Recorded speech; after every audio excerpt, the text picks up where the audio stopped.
Way to go, Bruins! Welcome to A Fan Divided. I'm Holly Mandillo. What a game. What a series. With all the odds stacked against them, the Bruins did it. They brought the Stanley Cup back to Boston. I'm not even sure why we were considered underdogs. Maybe it's because the Canucks are younger, faster, meaner. Or it was because we had yet to win a game in Vancouver in the series, and up until last night, we had only managed to score twice against Luongo at home. Twice! But twice is all we needed last night. Yes, goals 3 and 4 were nice insurance, especially in a game that had 1-0 nail-biter written all over it.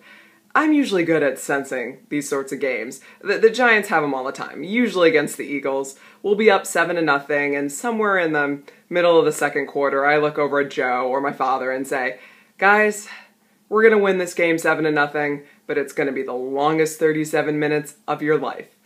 And inevitably we do, and inevitably they are. The longest minutes ever.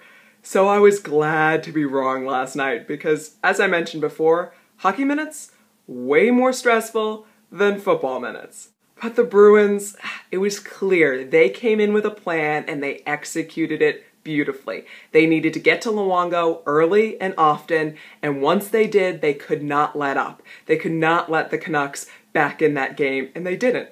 They kept the pressure on both offense and defense, and what about my man, Tim Thomas, the MVP, win or lose?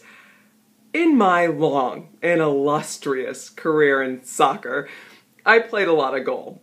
Not well, mind you, but watching Thomas brought back memories, those terrifying moments when you were the only person standing between your goal and a surging forward. But he made it look easy. My favorite moment, hands down, of the series when he just decked that guy. It was either Burrows or one of the Sedins. Either way, it was awesome. He was awesome. The Bruins were awesome. And you shouldn't feel too bad for Roberto Luongo either. I mean, none of those goals last night were easy. They weren't, to use the lingo, soft goals. Plus, the man's got a gold medal. He'll be fine. But we have the Stanley Cup. Oh, and just in case you missed it, the Red Sox also played last night, and we won that too. You know, one of the good things about living out of market is that I could have the Bruins on the big screen and then the Red Sox right there on my computer. It was great. Bergeron's first goal, Youkilis's home run happened within seconds of each other. Speaking of which, other teams really need to learn not to intentionally walk batters right in front of our struggling hitters, especially when it's a veteran. I mean, the A's learned that against Drew last week, and definitely don't do it to Kevin Youkilis. You're just gonna tick him off. But that's what the Tampa Bay Rays did last night.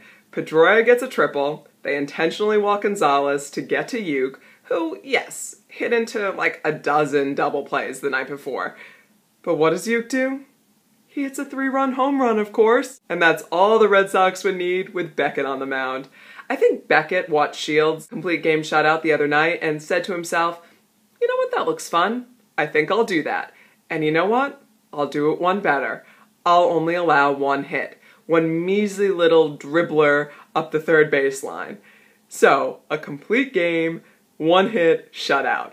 If you chose to watch the Bruins game over the Red Sox game last night, who could blame you? That's all you missed. I gotta say, it is not a bad time to be a Boston fan. We may be underdogs, we're not New York, we're not LA, but that's just the way we like it. Next stop, October.